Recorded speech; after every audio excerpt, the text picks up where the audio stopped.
I got 0 leads at my previous job, and yet I dominated the sales there with consistent business every month. I was able to do that because my sales manager taught me this valuable technique to generate business to business leads without ever spending a penny or leaving the office. So how does this technique work? Hey everyone, it's Gourav Khatri, and in today's video, I'm going to show you how you too can generate business to business leads along with nurturing them so that they eventually buy your product or services, and all this at no cost to you except for your time. So let's get to it. Finding leads. One of the best ways to target businesses is by going to their offices and making the pitch. But that's not really a scalable model. In fact, you're limited by how much ground you can cover. So my sales manager taught me a similar way to generate leads, but you're not going to anyone's office. It's still door knocking, but you're doing it virtually. Let me pull up Google Maps to show you how it's done. It's divided into two areas, the dark green areas and the white areas. If you zoom into the dark green areas, you'll find that these are mainly houses. And if you zoom into these white areas, these are mainly businesses. The white areas that are among the houses are mainly small businesses like convenience stores, fast food restaurants, etc. If you find a whole cluster of white areas like this one right here, then it's most likely an industrial area. You will also find these white clusters in residential areas like this one right here. But they're mostly commercial offices, malls, big box stores, and residential buildings. To explore further, you can hold Control or the Command key if you're on a Mac and move around like this. This will give you an idea of what the buildings look like. Once you know the type of business you want to target, you can simply focus on the area and click on the address. For example, let's take this area and zoom in. You will see that there are loads of businesses here. I can just click on one and find what address it's at. That's 6535 Mill Creek. So I will just search this address in Google Maps, and it will pull up a whole bunch of businesses that are registered at this address on Google Maps. You can see there are quite a lot.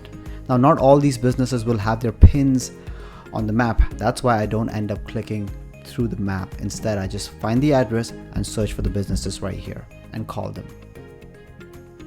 Now, the way I can call these businesses is by literally going through the list, clicking on the listing and finding their phone numbers and making the call to offer my services. Once I'm done through this whole list, I don't stop right there. Not all businesses are listed on Google. So I zoom in, click on this little man that will open up the street view available, and I click to find businesses. Now, as you can see here, this is what is currently located at this location. Now, if I click on see more dates, I can see the history.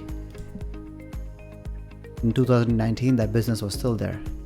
In 2016, there was a Kids Paradise Playground, which is not there anymore. So I will then try to look up that business and see where they have moved to and see if my services can be of use to them. So that's how I find leads for free. Now let's talk about how I actually use to generate business. The script.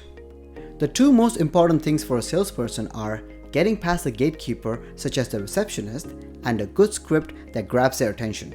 I used to sell dedicated fiber optic internet to businesses. It's something that costs around $500 to $1,000 a month or more depending on what your needs are. So for the rest of this video, I'm going to use my previous job as an example to show you how I generated business. Since my product was internet, my target audience were IT managers. So as soon as I would call a business, I would ask them to connect me to an IT manager. Half the time they would connect me, and the other half they would ask me a whole bunch of questions and then say not interested and hang up. Sometimes they would blurt out a name such as Mark is not in the office. I would note that name down because the next time I called, I would ask them to connect me to Mark.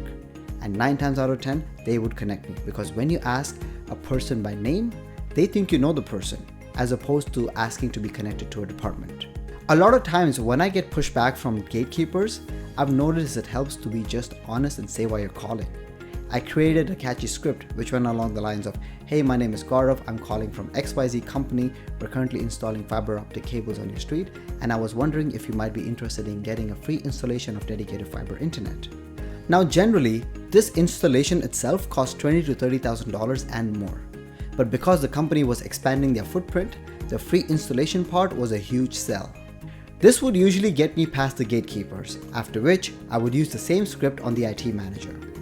Most times the transfer would go to their voicemails, and I would leave each and every one a voicemail of the same script along with the callback number.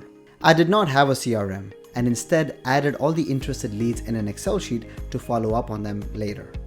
In fact, I had two Excel sheets, one for the interested leads and one for leads that I had called, left a voicemail for, or they had said that they weren't interested. I did that because I would be calling them again, but just less frequently. I hope you're getting tremendous value from this video. Please make sure to give me a quick thumbs up and hit that subscribe button to keep getting updates on my latest content on a regular basis. Nurturing the leads. In B2B sales, you will hardly ever come across someone that wants to buy your product or services right away. But when they are ready, you should be the first person they call. And in order to do that, you have to stay top of their mind. Now, you can be calling all the time asking for the sale, so instead you nurture the relationship. Every time you call, note down the conversation that you're having with them. Find out if there is someone above them that makes these decisions. If they have a longer timeline, such as a couple of years, still put them in your database and follow up with them every 2 to 4 months. Most times you will go to their voicemail, so make sure to leave a voicemail reminding them of the conversation you had, along with any new offers or products that you're currently offering. Make sure to send them newsletters at least once a month. It doesn't have to be a complex, lengthy newsletter. What I used to do is simply send them greetings for every month. For example, January is New Year, February is Family Day, March is St. Patrick's Day, etc. And surprisingly, some of these leads would actually reply to my newsletters. After having done this consistently for a few months, I started receiving emails from clients asking for new quotes and wanting to place orders. In fact, there were leads who I hadn't called in months, but because of my newsletters, they were able to get a hold of me. I did not spend any money on email marketing companies. I simply used the mail merge function in Microsoft Word and connected my Excel sheets to send these bulk emails. If you want to learn how to do that, you can simply search on YouTube and you will find tons of videos. The sales. My sales manager had been in the business for a while, and he had a much bigger database than I did. However, I was closing way more sales than he was. This was because he was going after the big fish who would purchase multiple products, thus bringing in more money. However, this was one of his biggest weaknesses because in the hopes of closing big business, he would often lose it to a competitor who would often underprice him. I, on the other hand, called every potential customer, big and small, and I never went in for the big kill even if I was talking to a big client. My goal was to start off by selling them one product first and delivering on it. That would build enough trust with the customer to use my services again. In fact, big multiple purchases take longer because there are more people involved. A smaller purchase like one internet service can usually be handled by one decision maker. Let me know in the comments how you generate your leads.